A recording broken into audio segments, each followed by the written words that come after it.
সকাল থেকে সব রকমের সংসারের কাজ শেষ করে যখন একটু গোসল করে ফ্রেশ হয়ে বসলাম, তখনই আপনাদের ভাই দুইটা হাঁস নিয়ে আসলো। আর এই হাঁস দেখে তো আমার মাথায় আস্ত একটা বাস পড়ছে। এই হাঁসগুলো আমি এখন কিভাবে পরিষ্কার করব সেটা মানে চিন্তা করেই গায়ে জ্বর চলে আসতেছিল। যাই হোক, যেহেতু নিয়েই চলে আসছে, কিছু আর করার নাই। ওর হাঁস খুব ভালো লাগে, হাঁসের মাংস খুব বেশি পছন্দ করে। আমার কারণে আসলে নিয়ে আসে না, যেহেতু বাচ্চা নিয়ে আমি পারবো না পরিষ্কার করতে। যদিও এই হাঁস দুইটাই বাইরে থেকে বাজার থেকে ড্রেসিং করে নিয়ে এসেছিল, সেটারও আরো অনেক বড় কাহিনী আছে। অনেক কষ্ট করেছে সে হাঁসের পিছনে, এখন আমার কষ্ট করার পালা। বাসায় আমি আনার পরে প্রায় পাক্কা আমার 3 ঘন্টা লাগছে এই হাঁসটাকে পরিষ্কার করতে। অনেক কষ্ট করে আমি মানে একটু একটু করে পরিষ্কার করে নিয়ে এসেছি। বাইরে থেকে ড্রেসিং করে আনার পরেও কিন্তু হাঁসটা পরিষ্কার করতে অনেক বেশি সময় লেগেছে। তারপরে হচ্ছে একদম ভালো মতো পরিষ্কার করে ফেলার পর আমি হাঁসটাকে খুব সুন্দর করে কেটে নিয়েছি।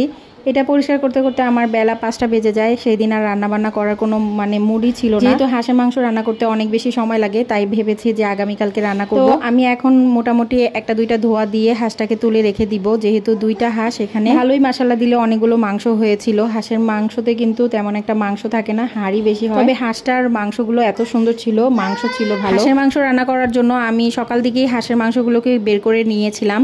এখন মাংসগুলোকে যখন ছাড়িয়ে গেছে, খুব ভালো মতো ধুয়ে নিয়েছি, আরও একটু ভালো করে বেছে নিয়েছি। আর মাংসগুলোর ভিতরে আমি ভালো করে লেবু দিয়ে মেখে নিচ্ছি।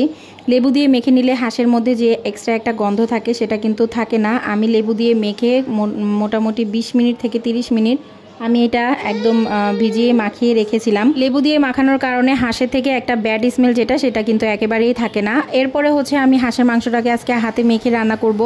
হাতে মেখে রান্না করার জন্য আমি একটা মশলা তৈরি করে নিব। আমি এখানে অনেকগুলো শুকনো মরিচ, পেঁয়াজ, রসুন, আদা সবকিছু একসাথে নিয়ে ব্লেন্ডারে ব্লেন্ড করে নিয়েছি। তারপরে হচ্ছে হাঁসের মাংসটা আরও একবার ভালো করে ধুয়ে নিয়েছি, লেবুর রস দিয়ে মেখে রেখেছিলাম। আমি ব্লেন্ডার করে রাখা সেই মশলাগুলো সব দিয়ে দিচ্ছি। আজকে আমি হাতে মেখে বসিয়ে দিব।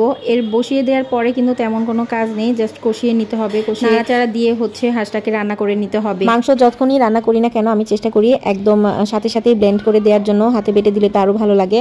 তো এখানে আমি মরিচ বেটে দিয়েছি, আর হলুদের গুঁড়া, মরিচের গুঁড়া দিয়েছি অল্প পরিমাণে, মানে পরিমাণ মতো, লবণ স্বাদ মতো দিয়ে। আর এখন এখানে দারচিনি, এলাচ এগুলো সব কিছু দিয়ে আমি ভালো করে নেড়ে চেড়ে রান্না করে নিব। আর মশলা সব কিছু দিয়ে যেহেতু মেখে চেখে বসিয়ে দিয়েছি, তেমন আর কিছুই করতে হবে না। এখন শুধু এটা রান্না করার পালা, নেড়ে চেড়ে রান্না করার পালা।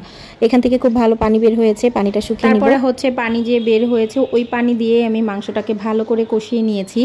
মাংসটাকে ভালো করে কষিয়ে নেওয়ার পরে পানিগুলো যখন শুকিয়ে গেছে, হাঁসটা একদম শুকনা শুকনা হয়ে এসেছে, তখনই আমি এখানে একটু ঝোলের পানি দিলাম। তো মোটামুটি মশলা দিলে মাংস ভালোই হয়েছে। হাঁসের মাংসগুলো আমি মোটামুটি হালকা একটু ঝোল রাখবো, যেহেতু হাঁসের মাংস একেবারে শুকনা শুকনা মাংস, এটা একেবারে ঝোল না রাখলে ভালো লাগবে না। তো মাংস রান্না প্রায় শেষের দিকে, এখন একদম তেলটা উপরের দিকে ভেসে আসতেছে। এই সময়ে আমি এখানে জিরা ভাজা, জিরা ফোড়ানি সেটা দিব। নামানোর আগে আমি হাঁসের মাংসের মধ্যে জিরা ফোড়ানি দিব, যেটা কিনা হাঁসের মাংসতে দিলে হাঁসের মাংসের ব্যাড যে স্মেলটা থাকে সেটা থাকবে না।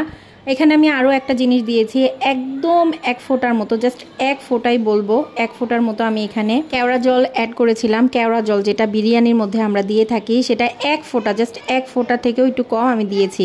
এটা দেওয়ার কারণে কিন্তু এই হাঁসের মাংস থেকে আমি কোনো রকমের হাঁসের কোনো গন্ধ পাইনি। আমার কাছে হাঁসের মাংস রান্নাটা এত বেশি মজা লেগেছিল, আর হাঁসটাও এত ভালো করেছে।